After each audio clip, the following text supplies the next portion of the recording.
지난해 11월 오랜 설득 끝에 한밤 제작진은 배우 이명규 씨를 만날 수 있었습니다. 술을 대기 시작했는데 그러니까 많이 마시다가 보니까 알코올 치매라는 병이 생긴 거예요, 제가. 근데 막 이렇게 사건이 터져버리니까 이건 이제 술로도 해결이 안 되고 내가 병원 치료를 받으면서 이제는 내가 스스로 마인드 컨트롤 해갖고 타의 모범이 될 수 있는 인간이 되고 싶거든요.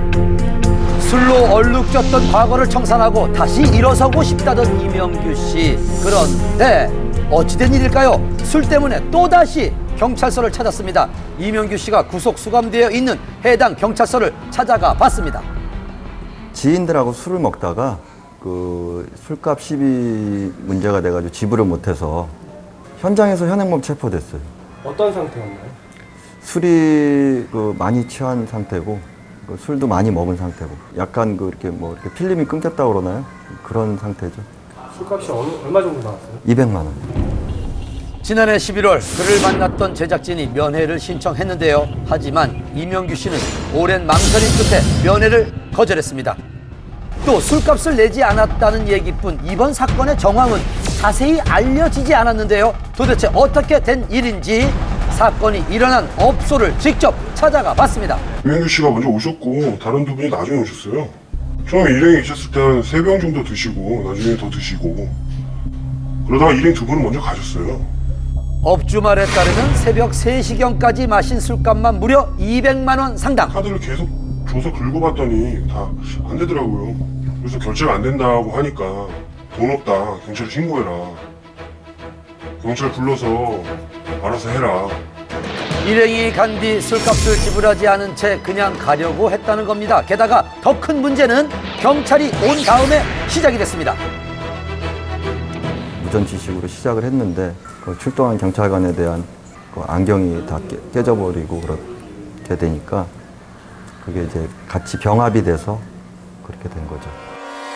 신고를 받고 현장에 출동한 경찰의 눈 부위에 팔을 휘두르는 등 연행 중 난동까지 부렸답니다. 결국 무전 치식뿐만 아니라 공무집행 방해 혐의까지 받고 있습니다. 80년대 잘 나가던 청춘 스타였던 이명규 씨. 하지만 이혼 후 잇따른 사업 실패로 165억 원의 재산을 모두 다 탕진하면서 그의 불행은 시작이 됐습니다. 그 뒤로 이명규 씨의 소식을 접한 곳은 사회면 뉴스, 술을 마시고 한 실수들이 많았습니다. 지난해 술집 난동 사건으로 재판까지 받고 있습니다. 지난해 11월 한밤 제작진을 만났을 당시 이명규 씨는 알코올성 치매를 앓고 있다며 술집 난동 사건에 대해 허심탄회하게 심경을 털어놨습니다. 동호받은 그 분하고 돈 문제의 관계로 술도 많이 먹은 상태에서 내가 소주병을 밑에다 던져버렸어요. 근데 이제 깨지면서 옆에 그 건장한 청년들이 이제 반바지를 입고 있었는데 이 파편 요만한 게 그 반바 다리에 종아리에 살짝 스치고 갔는데 시비가 돼갖고 그렇게 입건이 된 겁니다. 포장마차 사건이라든가 뭐 택시 그거 다 사실이에요. 이혼하고 애들 못 보고 미국 가서 그 어마어마한 돈을 까먹고 실패하고 들어와서 혼자 있으려니까 잠이 안 오더라고요. 결국 지난 1월 술집 난동 사건으로 징역 6월에 집행유예 2년을 선고받은 이명규 씨. 현재 항소 중인데요. 그 와중에 또다시 경찰에 체포된 겁니다. 공무집행 방해죄는 5년 이하의 징역 또는 1,000만 원 이하의 벌금에 처하는 중죄에 해당하고요.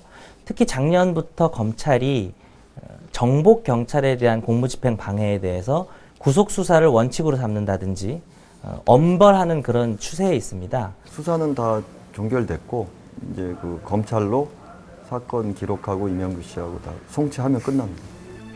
불과 3개월 전 한밤 제작진 앞에서 새 사람이 되겠다며 약속했던 이명규 씨. 하지만 이번엔 공무집행 방해 혐의까지 더해 구속을 면치 못했습니다.